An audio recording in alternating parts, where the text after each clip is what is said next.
काफी समय पहले की बात है। दिनपुर गांव में सोहन नाम का एक मिठाई वाला था। वो गांव जितना खूबसूरत था, उतनी ही प्रसिद्ध थी सोहन की मिठाई की दुकान। लगभग पूरा गांव उसकी दुकान की मिठाई ही लेता था। सोहन और उसकी पत्नी शुद्ध देसी घी की मिठाई बनाकर बेचते थे, इसलिए वो मिठाई सभी को पसंद थी। काफी बिक्री के कारण उसकी दुकान भी अच्छी चल रही थी, जिससे उसको काफी मुनाफा भी हो रहा था। पर न जाने क्यों इतना सब होने पर भी सोहन अपनी कमाई से खुश और संतुष्ट नहीं था। वो और मुनाफा चाहता था और अपनी कमाई बढ़ाने के लिए उसने एक तरकीब भी निकाली। वो शहर से एक चुंबक का टुकड़ा ले आया, जो उसने अपने तराजू पर लगा दिया, जिससे वो घपला घोटाला कर सके और मुनाफा कमा सके। इसके बाद एक ग्राहक आया और उसने 1 किलो जलेबी मांगी। सोहन ने चुंबक को लगाकर जलेबी तोल दी और ज्यादा मुनाफा कर लिया। वो काफी खुश हुआ। उसने अपनी पत्नी को ज्यादा मुनाफे के बारे में बताया तो उसकी पत्नी ने सोहन से इसका कारण पूछा। सोहन ने चुंबक वाली बात बता दी, लेकिन उसकी पत्नी ने उसको समझाया कि ये सही नहीं है और ग्राहकों के साथ धोखेबाजी है। उनकी दुकान अच्छी खासी चल रही है, इसलिए वह ऐसा घोटाला न करे। लेकिन सोहन पर उसका लालच हावी था और उसने पत्नी की राय को अनसुना कर ये धांधली जारी रखी। एक दिन सोहन की दुकान पर रवि नाम का एक लड़का आया। उसने सोहन से 2 किलो जलेबी मांगी। सोहन से वैसे ही जलेबी तोल कर दे दी। रवि को संदेह हुआ और उसने जब जलेबी को देखा तो सोहन को बोला, यह तो कम लग रही है, क्या आप इसको दोबारा तोल सकते हो?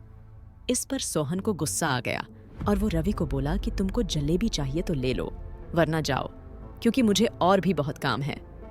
रवि वहां से एक जलेबी लेकर चला गया, लेकिन वह दूसरी दुकान में गया और उसने जलेबी को दोबारा तुलवाया, जिससे उसको पता चला कि जलेबी आधा किलो कम थी।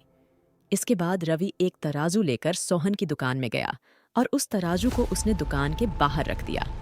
अब रवि ने सभी गांव वालों को जोर जोर से बोलकर इकट्ठा कर लिया। सोहन को घबराहट होने लगी और उसने रवि को फटकार लगाई कि वो आखिर ये तमाशा क्यों कर रहा है। रवि ने सोहन और बाकी लोगों को बताया कि वो अब सबको जादू दिखाएगा।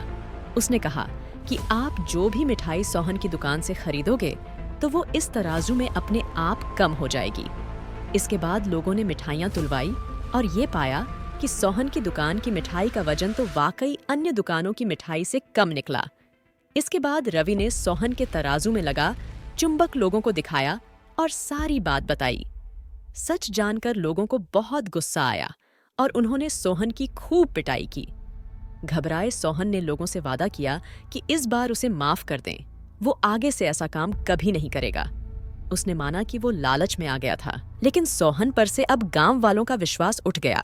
यह और उसकी इस धोखेबाजी से पूरा गांव नाराज था, इसलिए लोगों ने उसकी दुकान में जाना काफी कम कर दिया था।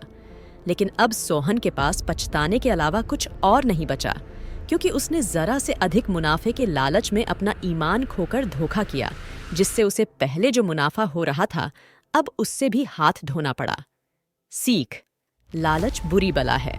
कम समय में जल्दी और ज्यादा मुनाफे के चक्कर में बड़ा नुकसान ही उठाना पड़ता है। इसके अलावा आपका सम्मान व इज्जत भी जाती है, इसलिए मेहनत और ईमानदारी की कमाई ही फलती फूलती है। हमारे YouTube चैनल को सब्सक्राइब करें और अपने दोस्तों के साथ शेयर करें।